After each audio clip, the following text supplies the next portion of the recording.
Bismillahirrahmanirrahim. Alhamdulillahi ala ihsanihi wa syukru lahu ala taufiqihi wa amtinanihi. Asyhadu an la ilaha illallah wahdahu la syarika lahu ta'ziman li sya'nih. Wa asyhadu anna Muhammadan 'abduhu wa rasuluhu ad-da'i ila ridwanih. Suatu ketika Nabi sallallahu alaihi wasallam menaiki mimbar. Kemudian beliau mengatakan amin, amin, amin sampai 3 kali. Kemudian para sahabat yang melihat Nabi sallallahu alaihi wasallam bingung, kenapa Nabi mengatakan amin sampai 3 kali? Maka beliau sallallahu alaihi wasallam mengatakan, atani Jibril, datang Jibril kepadaku mengabarkan 3 perkara. Dan 3 perkara itu diaminkan langsung oleh Nabi sallallahu alaihi wasallam. Di antaranya adalah man adraka Ramadan falam yughfar lahu ab'adahu Allah. Barang siapa yang mendapati bulan Ramadan tetapi tidak mendapatkan ampunan dari Allah Subhanahu wa taala, maka Allah jauhkan dia. Faqultu amin. Maka Nabi sallallahu alaihi wasallam mengatakan amin. Kaum muslimin yang dirahmati Allah Subhanahu wa taala, bulan Ramadan adalah bulan yang sangat luar biasa, bulan kebaikan, dan para ulama banyak menulis tentang keutamaan bulan Ramadan. Para ulama banyak menulis tentang keagungan bulan Ramadan. Di antaranya adalah Ramadan adalah syahrul qurra, syahrul Quran, bulan Quran, bulan di mana turunkannya Al-Quran.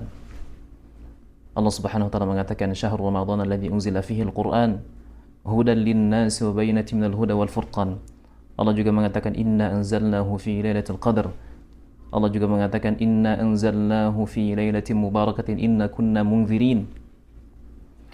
Bahkan dikisahkan Imam Malik rahimahullahu taala ketika masuk bulan Ramadan, beliau tutup kajian beliau tentang kitab Muwatta, beliau fokus kepada Al-Quran, dan beliau mengkhatamkan Quran sehari, menghatamkan Quran dalam sehari. Murid beliau Imam Syafi'i rahimahullahu ta'ala menghatamkan 2 kali dalam sehari. Subhanallah. Bahkan datang sebuah riwayat dari Imam Ahmad rahimahullahu ta'ala dalam musnad beliau, dan dihasankan oleh Syekh Albani rahimahullahu ta'ala, bahwasannya bukan hanya Quran yang turun pada bulan Ramadan, tetapi Al-Kutub Al-Ilahiyah turun juga pada bulan Ramadan. Di dalam hadis dari Wathidah bin Al-Asqa', bahwasanya Nabi sallallahu alaihi wasallam mengatakan diturunkan suhuf Ibrahim pada malam pertama bulan Ramadan. Diturunkan Taurat di hari ke-6 bulan Ramadan. Dan Injil di tanggal 13 bulan Ramadan. Dan Al-Quran, Al-Furqan di tanggal ke-24 bulan Ramadan. Dan ditegaskan oleh Imam Ibnu Katsir rahimahullah ta'ala dalam tafsir beliau, beliau mengatakan waqad warada al-hadithu bi annahu asy-syahrul ladzi kanat al-kutub al-ilahiyyah tanzilu fihi 'ala al-anbiya. Bahwasannya datang sebuah riwayat yang menyatakan bahwasanya bulan Ramadan adalah bulan di mana al-kutub al-ilahiyyah turun kepada para nabi. Ini merupakan keagungan bulan Ramadan. Demikian pula Ramadan adalah syahrus siyam, bulan puasa. Ya ayyuhalladzina amanu kutiba 'alaikumus shiyam kama kutiba 'alal ladzina min qablikum la'allakum tattaqun. Dalam hadis Nabi sallallahu alaihi wasallam mengatakan man shama Ramadan imanan wa ihtisaban ghufira lahu ma taqaddama min dhanbihi. Barang siapa yang puasa Ramadan karena iman dan mengharap pahala dari Allah Subhanahu wa taala, maka akan diampuni dosa-dosa yang telah lalu. Ramadan juga adalah syahrul qiyam. Rasulullah sallallahu alaihi wasallam mengatakan man qama Ramadan imanan wa ihtisaban ghufira lahu ma taqaddama min dhanbihi. Barang siapa yang melaksanakan qiyamul lail, salat tarawih, karena iman dan mengharap pahala dari Allah Subhanahu wa taala, maka diampuni dosa-dosa yang telah lalu. Qumil laila illa qalila amman huwa qanitun ana al-laili sajida wa qa'ima, dan yang lainnya. Dalam hadis lain Nabi SAW mengatakan man qama ma'al imam hatta yansarif kutiba lahu qiyamu laylah. Barang siapa yang salat bersama imam sampai insiraf, sampai selesai, sampai imam salam, maka dicatat pahala qiyamul lail, salat malam suntuk. Subhanallah. Ini merupakan keagungan yang sangat luar biasa.